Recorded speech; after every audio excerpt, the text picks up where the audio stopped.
So I just want to start off by acknowledging the traditional owners on the land in which we're gathering at the moment, the Ural and Turrbal people, and pay respect to elders past, present, and emerging. So the world of mushrooms. So my name is Mickey Pascoe. I'm one of the co-founders of Little Acre Gourmet Mushrooms here in Brisbane. We're in North Brisbane. We used to be located in West End, but we've relocated in the last few years up to North Brisbane and expanded our operations up here. So everything to do with mushrooms, we basically start off with something, and I'll just jump straight into it.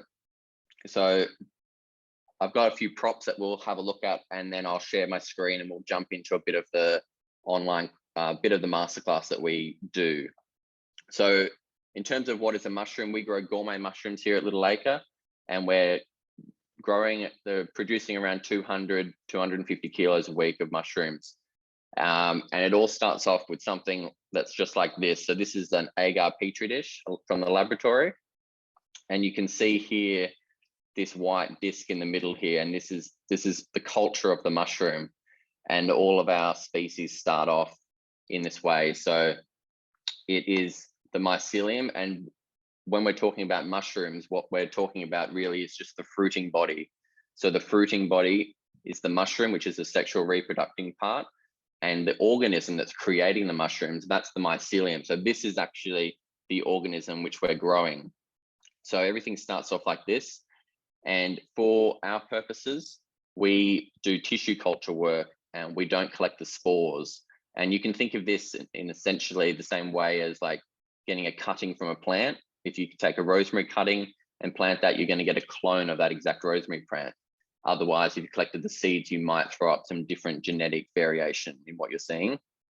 And that's the same for mushrooms. So a lot of these mushrooms have been cultivated for decades, and their traits that we want to have in commercial aspects have been grown over many generations. So to keep those aspects, most of the time we go straight to cloning a mushroom. And that's basically what we're seeing here. So what's on this dish here is essentially, it's an amazing process, essentially just a small piece of just a fruiting body, so a mushroom. And this can work from mushrooms that you just find at the shops. So a little piece of mushroom, if you place it on an agar dish just like this in a sterile environment, what will happen is the fruiting body will revert back into mycelium, and will start to expand on this Petri dish here. So that's why sometimes if you have mushrooms in a paper bag in the fridge and they go old and the conditions are right, you might see mushrooms getting a bit fluffy and white, or they start to grow on the paper bag. That's them reverting back into mycelium, and it's basically trying to digest the paper bag or the packaging that it's in. And so that's how you start mushrooms. So that's the starting process of how we're growing. So we produce this culture here, and white, all the myceliums are white that we produce, and white is great. What we don't want to see is anything that's different colors like green, blue, orange, etc. These are different types of molds, and we've got to be really careful when we're growing mushrooms here and also at home, because you don't want to grow molds. And we're creating the same conditions that molds and gourmet mushrooms want to grow in, because they're both from the kingdom of fungi. So the starting process of this is getting a culture like this. And then essentially what we're doing is transferring this culture onto some substrate, but I will touch on that as we go through. I'll just try and share my screen and see if we can bring up part of the online course. Alrighty.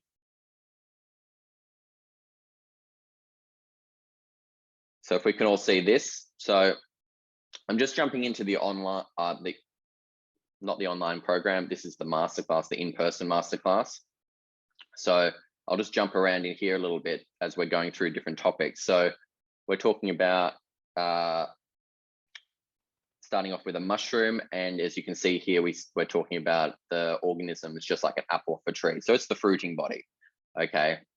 Now, we've got around 4 million species of fungi, and about 10,000 of those produce mushrooms. So mushrooms in nature and in the world are quite a rare thing in the world of fungi. Okay, 6 of these are known to be really deadly, and around 40 are grown commercially. And at Little Acre and around in Australia, we generally cultivate around 12 species, so about a dozen here. And it's a little bit different than what's going on in the wild. So a really brief overview of basically a mushroom life cycle here is essentially the spores of the mushrooms, and that's what we think about when we're cultivating mushrooms, is you're thinking about the mushroom fruiting body and the spores. So as you can see in this diagram, we've got some different mushroom spores. Now, this is a very complex area, and there's many different types of sexes of mushrooms. It's not just the plus and the minus that's coming together on this diagram. There's many different combinations. So once two spores find that are compatible joined together, they basically fuse together and form a hyphae. And this is the hyphal network that what we saw on this at the beginning there of that mycelial network on the agar plate. This is essentially the same thing, but if you started from spores. So the mycelial network, which is the hyphal network, starts to grow out within the environment, and it starts to consume all of the nutrients that it's in. This might be a fallen log on a tree, or it might be in the soil, or it might be in wood chips, etc. So as it's moving through those materials, it starts consuming, and when conditions are right, it'll form hyphal knots, and these knots are right where primordia will form, and this primordia are basically baby mushrooms. So we call them pins, and the primordia form, and in ideal conditions, mushrooms will double in size every 24 hours. So here at Little Acre, we're picking every day. It's constant picking work, because mushrooms may not be ready to pick in the morning, but they'll be ready to pick in the afternoon, because they're constantly growing hour by hour. And through this diagram, you can see the mushrooms growing. Now, we pick them before they release their spores, and that's ideal. Picking mushrooms before they release their spores, they'll actually have a longer shelf life in the fridge. And also, they're not going to create mess. Okay, so once people are growing mushrooms at home or have a grow kit, etc., you might have mushrooms fruiting in your bucket, and you'll see like a white film or powder on the table. And this is the spores that have been ejected from the mushroom. Okay, and it's just creating mess on the table, essentially. If you've only got a few buckets or bags around, it's not too much of a big deal, but essentially that's the spores. And so once the mushrooms grow to a certain stage, they open up their gills and they drop their spores, and these spores move through the current of the air and find their way to mating, etc., in nature. And that's basically the general life cycle of a lot of these gourmet mushrooms that we grow, but we are starting with a clone essentially to start this off and not deal with spores. So that's like a general overview of like just the basic life cycle of a mushroom as we're going through. I will jump also towards, just jump over here. So looking at basic cultivation in terms of mushrooms, we were talking about the Petri dish with the mycelium, and then it's about getting that mycelium onto a substrate and mixing it together, just like on this diagram. And then we incubate and then fruit the mushroom. Now I'll run through these steps so we get a better idea of how the process goes, because this is very different from growing vegetables in your vegetable garden, essentially. So if we think about the starting process of the culture that we had on the Petri dish, we're thinking about how do we get that culture onto the substrate, and this is where mushroom spawn comes in. Okay, so mushroom spawn it's an odd concept if you've never heard about it before, but essentially what it is, it's a carrier. So we're carrying the culture from the Petri dish across to the substrate, which might be hardwood sawdust, for example. So we're using grains. We use here at Little Acre, we use biodynamic wheat. And basically what we do is we hydrate that wheat to a certain level, and then we pressure cook it. So we sterilize the wheat, and this is really important, and it's one of the most critical steps in making mushrooms commercially. Is our grain spawn, it has to be perfect, otherwise bacteria and molds, etc., can filter down through the line of production. So what we do is we hydrate the grain, and you can do this at home as well. Given some more techniques and knowledge, you can basically hydrate the grain and then put that grain in a bag or a bucket in a pressure cooker, and you pressure cooker it until it raises over 121 degrees. And that's the temperature that it needs to be at to basically kill all bacteria, because essentially what we're doing is we're creating a really moist, nutrient-rich spawn, and obviously bacteria and molds would love to consume that. So once we create that basically rich food for the mycelium, we then introduce that culture in a sterilized environment in the laboratory directly to the grains, and the mycelium will basically run all over the grains and coat them with white mycelium. And now what we've got is something that's called mushroom spawn. So it's essentially, we've gotten the wheat grain, which were wheat seeds for wheat, and we've basically taken and hijacked them, and now they're mushroom seeds, because the wheat kernels have died through the heat, and now the mushrooms have taken them, and they're like little packages. And those little packages, we basically take this bag here. So this is spawn. So this is what it looks like once you've inoculated the grain and it's been working its way through the wheat. And then you get this and you pop it on some substrate. And I've got a bag here which shows you generally what that sort of looks like. And as you can see here, this is the sawdust mixture here. And each one of these white dots here, that's a wheat kernel that's jumping off, just like on the Petri dish. That's a little inoculation point. And what happens is, over a couple of weeks, depending on the species and time, these all start stitching themselves together, and they're working their way through this bag here, consuming all the cellulose and lignin in the hardwood sawdust. So they work their way all the way through, and after a couple of weeks, you get something that looks like this. So now this is a bag of white mycelium. It's consumed and used up a lot of the cellulose and lignin in here.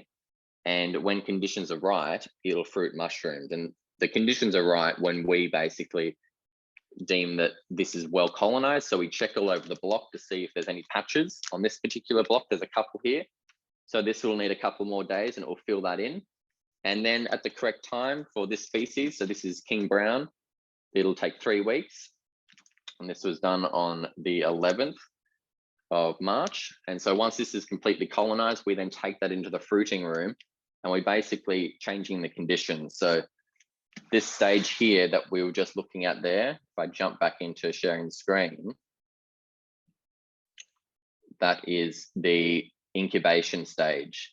So once we add the wheat grain directly to the substrate, we are then incubating that block. And the incubation stage is essentially a stage of, you just let the mushroom, the mycelium, do its thing. It's growing, it's the organism, it's just eating all the cellulose and lignin in the block. Okay, and so it depends on if you're doing it in a bag or in a bucket. You just let it, and the incubation parameters are really convenient. It's just nice room temperature, just 24 degrees is ideal. You don't have to worry about humidity, you don't have to worry about light, you don't have to worry about airflow. And basically you just let it just sit there, and if it's too cold, it will just go slower, essentially. You just don't want it to get too hot. So anything that's approaching like 28 degrees to 30 degrees in incubation, it's just stressing the spawn out too much. So we try and keep it around 24 and we just let that incubate. And once that's happened, we are then able to fruit the mushroom. And fruiting the mushroom for us means that we are putting it into a room that's around 85% humidity and around 18 degrees. So it depends on what species of mushrooms you're growing, depends on what conditions you're wanting to fruit them at. For us here at Little Acre, we grow a whole range of different species, and a lot of those species, they do like cooler temperatures. So as we're coming into autumn now, this is perfect mushroom growing season. And in winter in Brisbane, the only thing you have to be aware of when you're growing mushrooms at this time of year is the humidity, because as you have noticed, the humidity has come down in Brisbane, but the temperature is becoming more suitable for mushroom growing. So we want to have a higher humidity and a lower temperature. And if that's not possible, or you want to grow mushrooms in summer, you just try and look for species that are more adaptable. So on our website, we've got all different spawn that people can purchase. And some of those species include pink oyster mushroom. And a pink oyster is a classic example of a tropical species, and it likes to fruit at 25 to 30 degrees. So it can handle warmer temperatures. and that's an ideal one at a warmer climate. Whereas, for example, a king oyster or the king brown that we just saw the substrate bags of, that likes to fruit more at around 20, 21 degrees. So it's slightly cooler, and it can definitely, it likes to fruit in below 20 as well, but 21 would be the maximum. So if your room temperature that you're trying to grow king browns in is over 20 degrees, 22, 23, you're going to find that it's going to struggle to fruit. It'll just sit there and not do much. So you want to pick the right species for the right climate, just the same as growing vegetables. You just got to check out the parameters of when you're buying spawn off our website or off anyone else's website in Australia. So essentially, that's the fruiting part in terms of the conditions for fruiting a mushroom. There is a few things that you want to be being aware of in terms of the substrates. If we're looking at taking some spawn that you say, for instance, you buy some spawn and you want to think about what substrates you want to use that on. I'll click into substrates here. That's oh.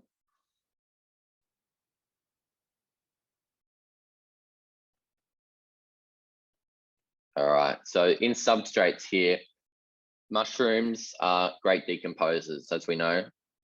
They love to work their way through all sorts of agricultural waste products. And the number one products to grow mushrooms on, if you're going to choose the best product that you could find, it would be hardwood sawdust. If you wanted to find the best species of tree to grow mushrooms on, it would be oak. Unfortunately, in Australia, we have less of oak. Okay, there's not much oak floating around. What we do have abundance of is eucalyptus, and mushrooms grow fantastically on eucalyptus. So that's fantastic. The oils in the eucalyptus are mostly in the leaves and they're not in the timber. So that works really well. Another substrate in Queensland that's fantastic, as you can see in the imagery, and the top of the list there is sugarcane mulch. This is a brilliant product because it's organically certified, and it's a product that's really easy to handle and cheap.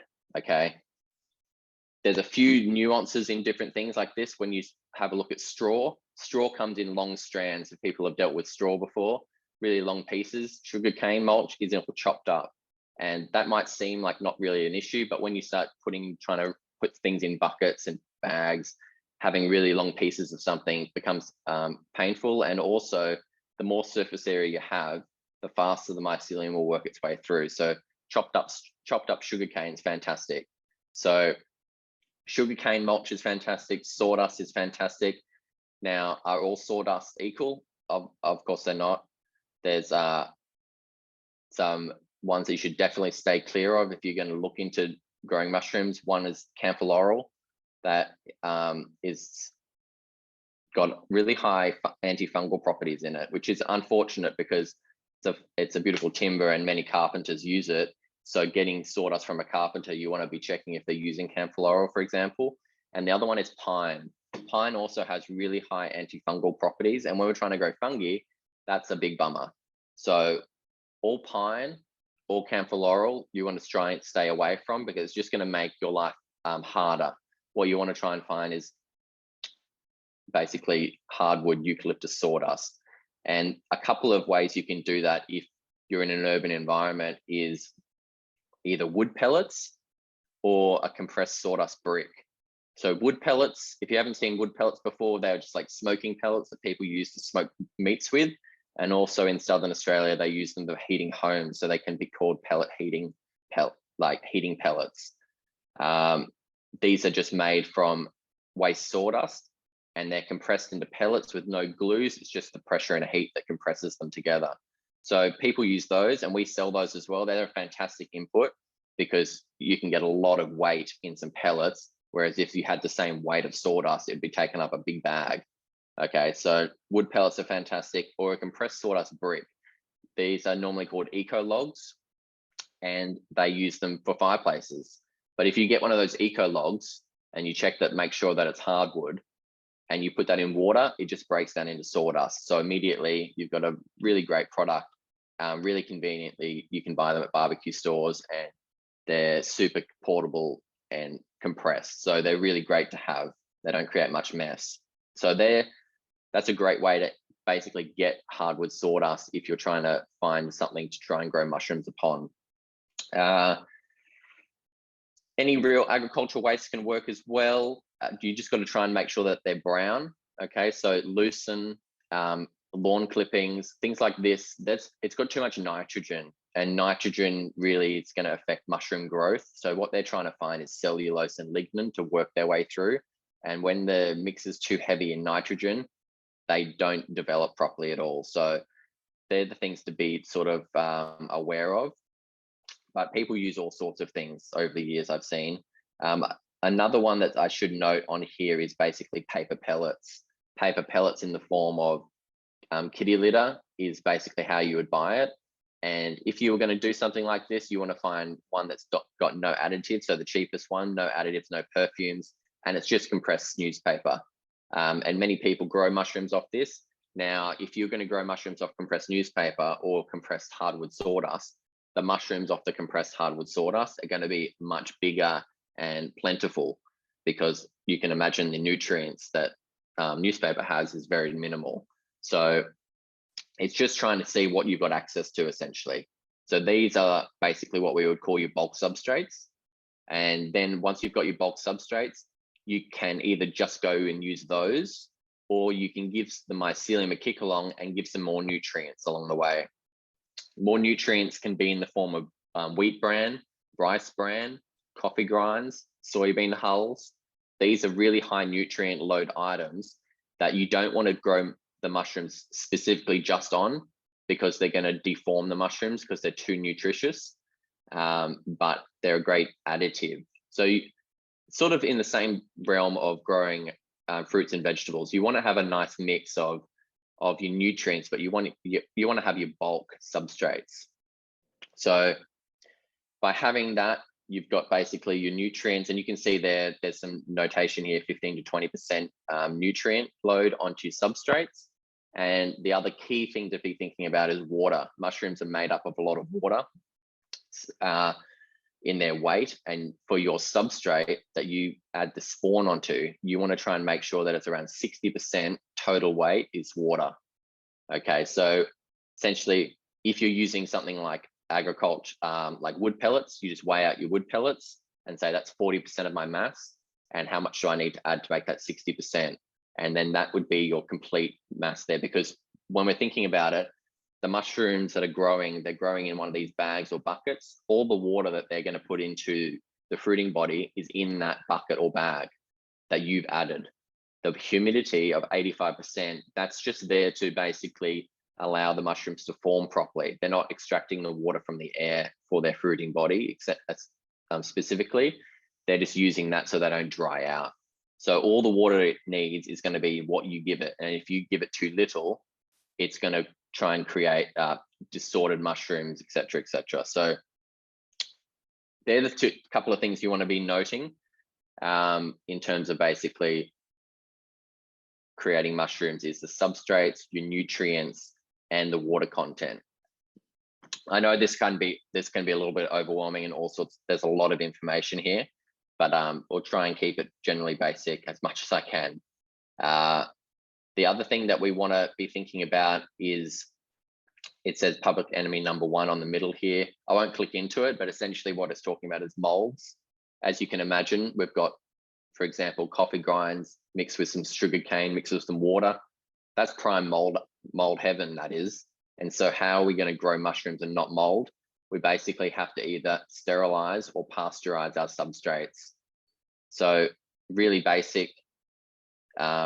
Pasteurization is the same as what you think of when you're thinking of how milk's pasteurized. Essentially, we're bringing that mass up to a certain temperature to kill off the bacteria and molds that are present.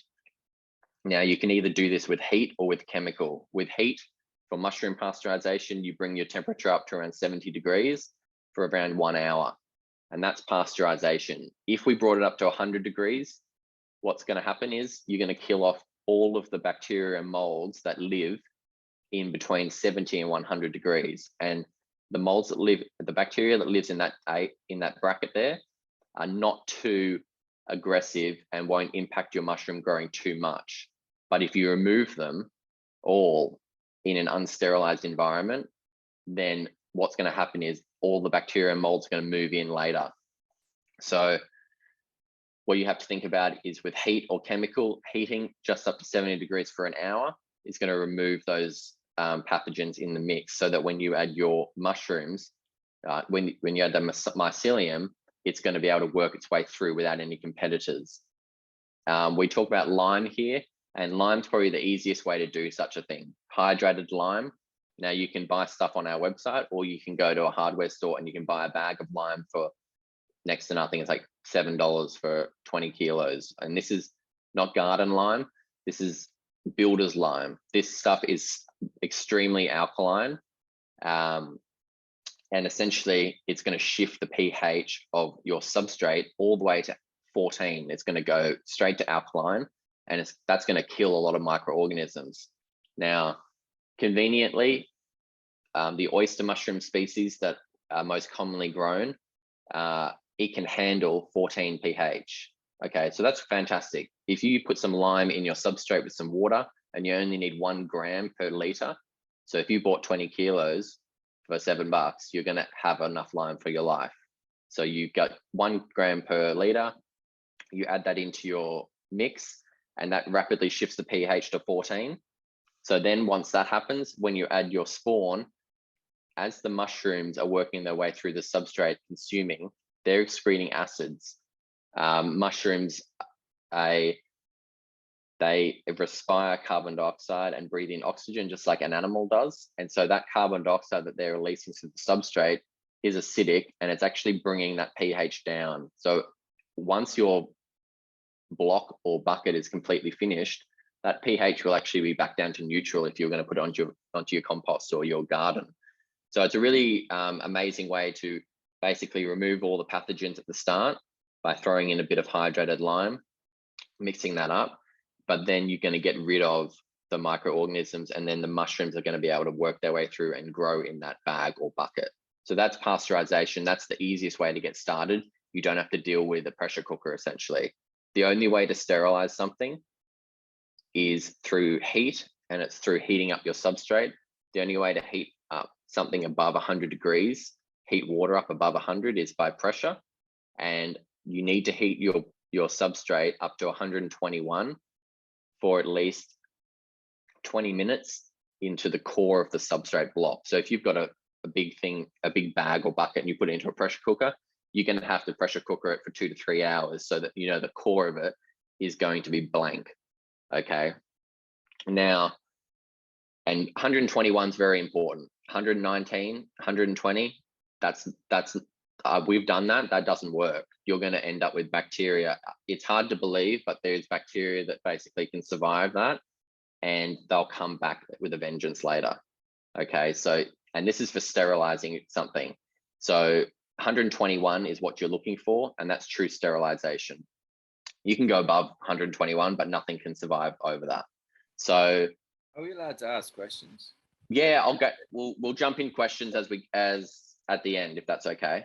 Yeah, that's fine. Yeah, no worries. Yeah, no worries, no worries. So that's this pasteurization sort of sterilization sort of thing. I might get confusing, but I'll definitely be able to answer the questions as they're coming in a bit later on. So that's basically, of course, once you've done the pasteurization or sterilization, you've got to cool your substrate down back to room temperature to add the mycelium. This is just to basically remove the pathogens. Once the pathogens are removed, you can add your mushroom spawn, and then you incubate like we noted before. And that's basically the general scope of basically growing mushrooms. Now, that's how we do it in bags or buckets. We recommend people that are growing at home to, of course, use reusable buckets. Buckets are a fantastic way to grow mushrooms in. If I jump back out of this for a second. So we grow our mushrooms in plastic bags like this.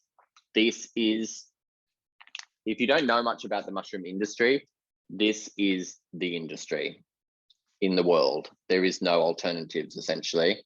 It's polypropylene bags. We send all of our bags to a commercial recycler once we've used them all. For people at home, if you've got a polypropylene bag like this, it can't go into a yellow recycling bin in Brisbane. You can take it to a red cycle bin and they can recycle it there. So it can go through a red cycle system.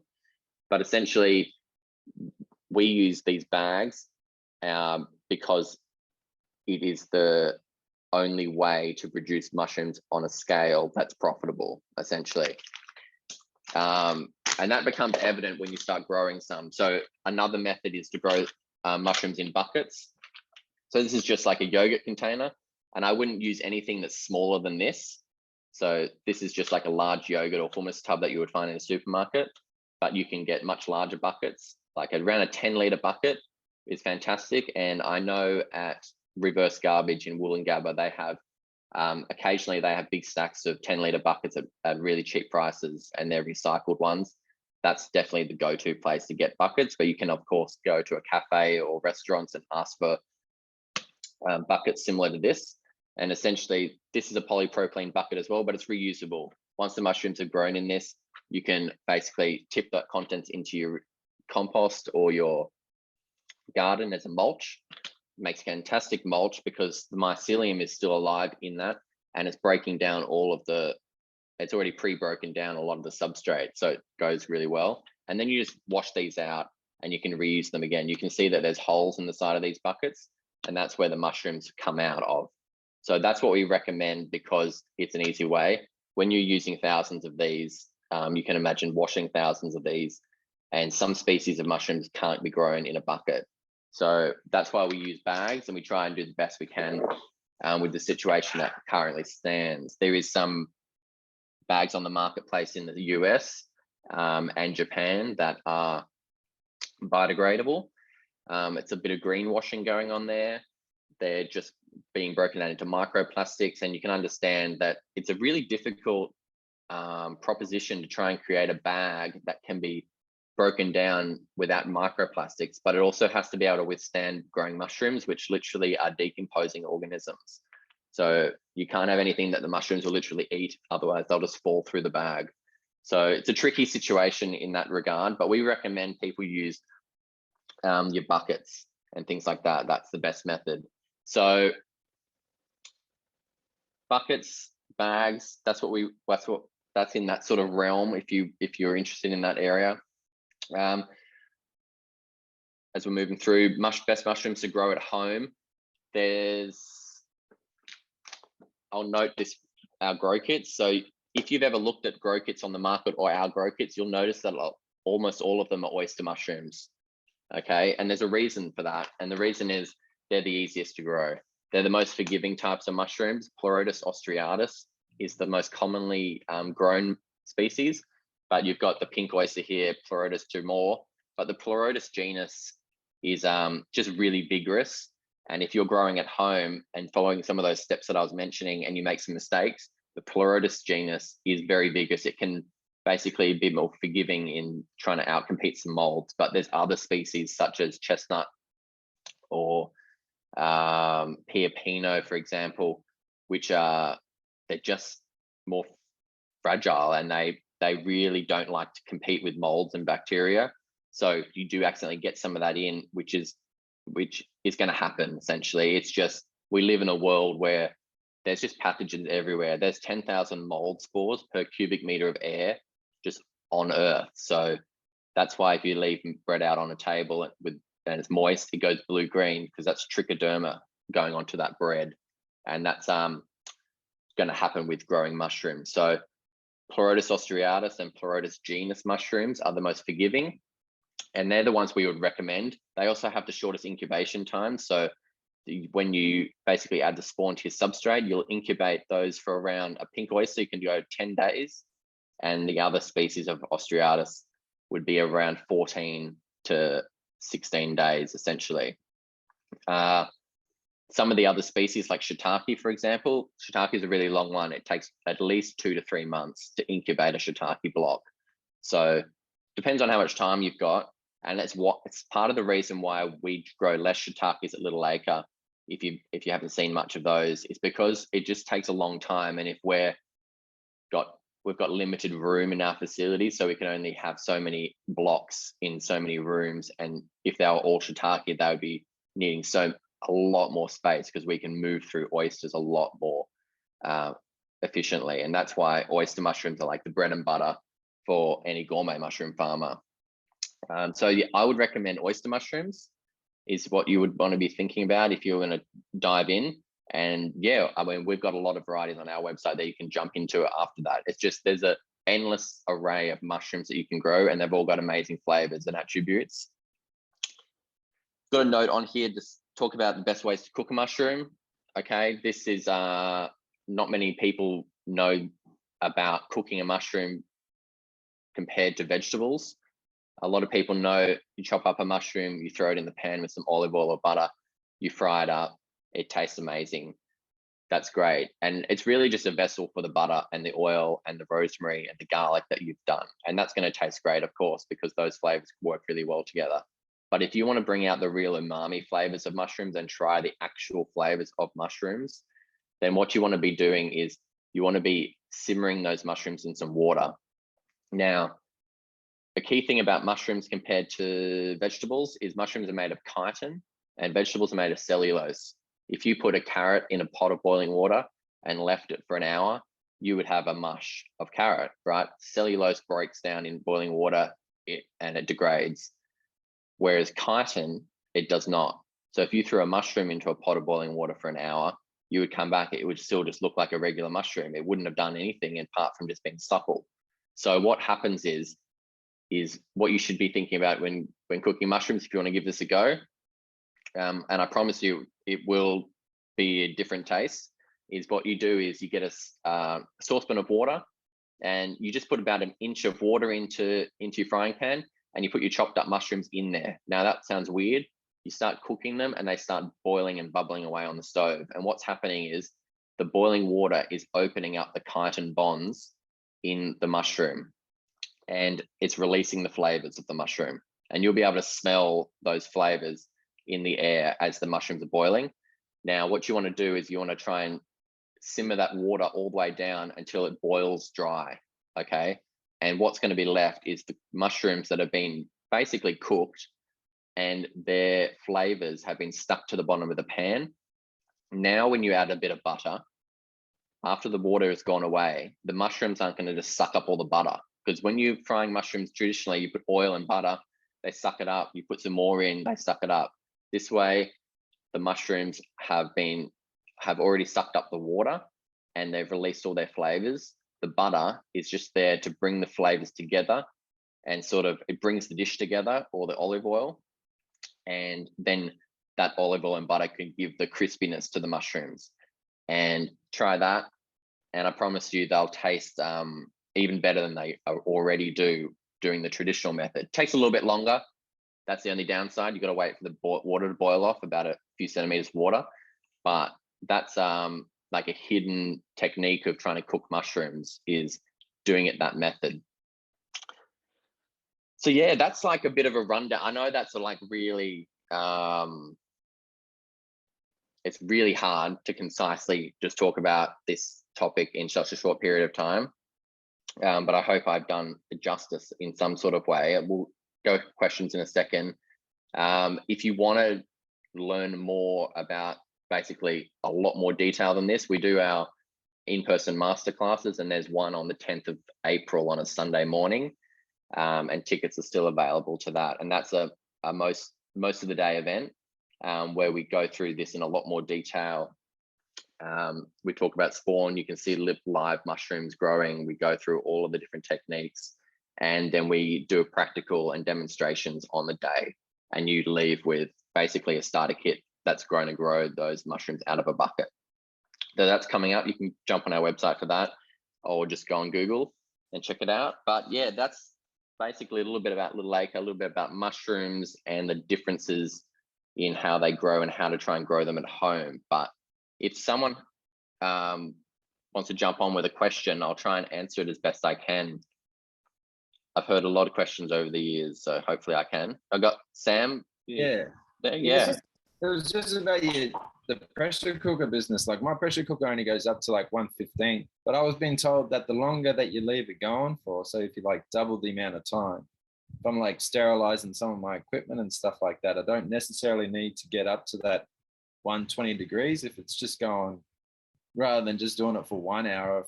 If I cook it for like 2 hours, it might still be able to work. Yeah. So essentially, this is possible. So basically, what you've got going on is you just got to make. There's a few things that the home pressure cookers have that can be a downside. So some of the brands actually have put in their terms and conditions that they don't endorse mushroom cultivation anymore because of part of this reason. And essentially it is because people just run the pressure cooker for just like such a long time, it damages like the pot or something like this. Right. So essentially, if you put a bag into the pot, you just want the core of that. You need the core of the substrate to be cooked. And so if it's a lower temperature, it's just going to take longer. And so you've got to make sure you definitely add enough water into the pot so it doesn't boil dry. That's part of it. Essentially, technically, it never would be true sterilization. What it would be called is super pasteurization. So if you get something up to 100 degrees and do it for 12 hours, you can get it almost close to sterilized, but it's just always called super pasteurization. So if it's 115 degrees, then you wouldn't need to do it for 12 hours. It could be a lot less, like what you're suggesting, like 2 or 3 hours. As long as the center of the bag is cooked, it will be very close to it. And I dare say you wouldn't have really any issues. It's just if you ever got in some weird bacteria that could handle above that, they can proliferate after that. So yeah, it's possible. You just got to make sure that you add enough water to not make it boil dry. Yeah, sure. Okay. Yeah. Does anyone else have any questions? There's a question in the chat as well, Mickey. Sorry, I can't. I'm not sure I can see that. Oh. I asked the question, so I'm happy to just verbalize it. Yeah, okay. Yeah, please. So in terms of pasteurization, I've had some success with oyster mushrooms on straw or sugarcane mulch. When you start adding in nutrients such as coffee, do you need to then go to a sterilization, or is pasteurization good enough in that instance? Pasteurization is good enough. You can do, so what we used to do before we went all sterilizing is we used to pasteurize sugarcane mulch, and then after, so essentially the really basic process would be get the sugarcane, put it in a bath of a lime hydrated bath of water and soak it for 12 hours because it's cold, and then we would drain that. And after that's been drained until it stopped dripping, we would add our nutrients, and we added wheat bran, and we would just sprinkle the wheat bran in, and then we would mix in the spawn after that.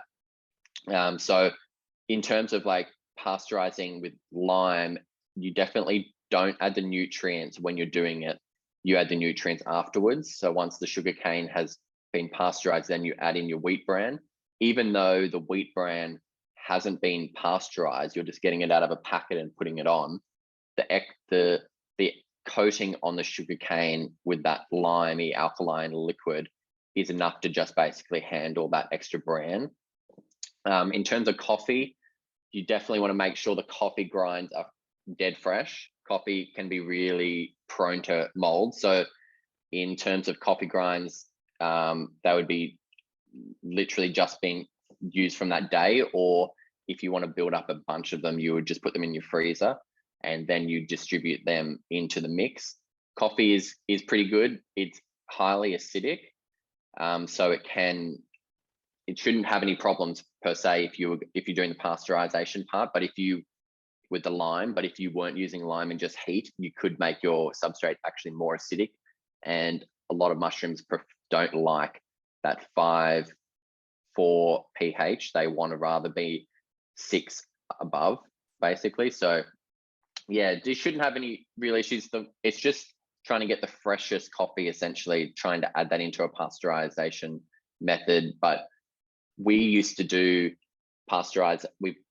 in that method. And once we just added the wheat bran to the sugarcane and the lime and let it soak for 12 hours. We just did it all at the same time.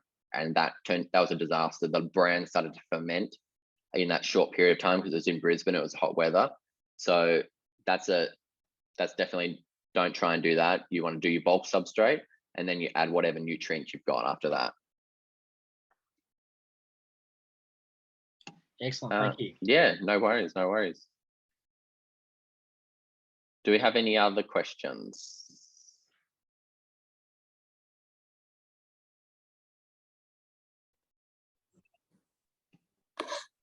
Hey, hey. I've set up a master tent with the humidifier and the extraction fan at the top of it. Sure. I've seen over in America, they've got like these filter patches to put on the extraction fan, but I can't find anything like that here. Okay. What I would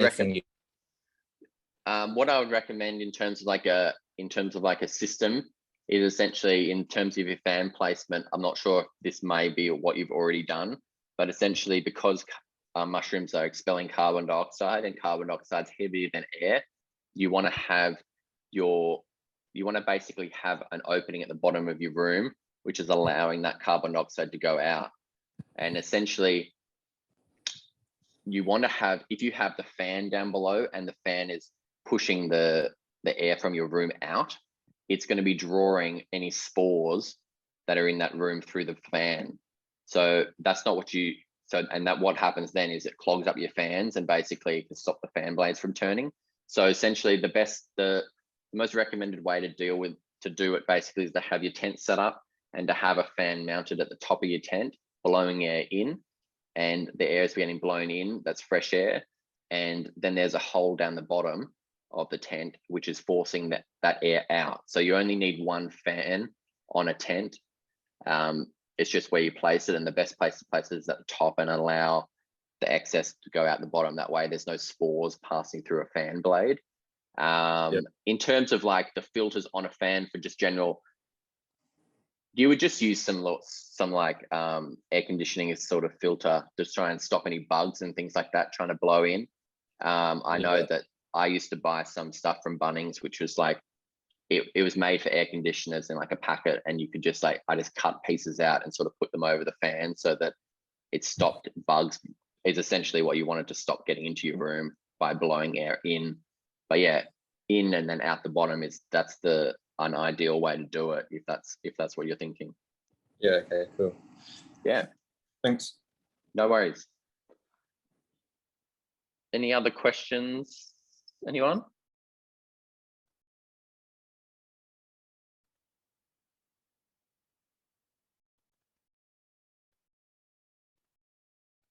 No questions? We're all good? I think you might be all good, Mickey. I think so, yeah. I hope that was informative for everyone in terms of like trying to get a brief rundown. I know it can be a bit overwhelming trying to get all that knowledge and understanding, because it's a bit of a different world than vegetable growing.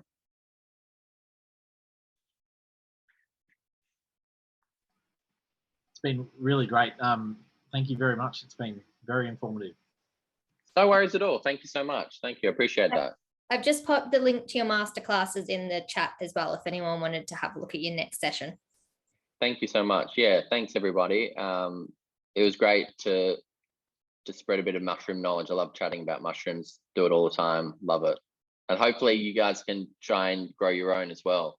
It seems like a lot at the start, but it's you pick it up and then you can become obsessed and then just do it for your life like I did. Thanks a lot for that. No worries. Thank you.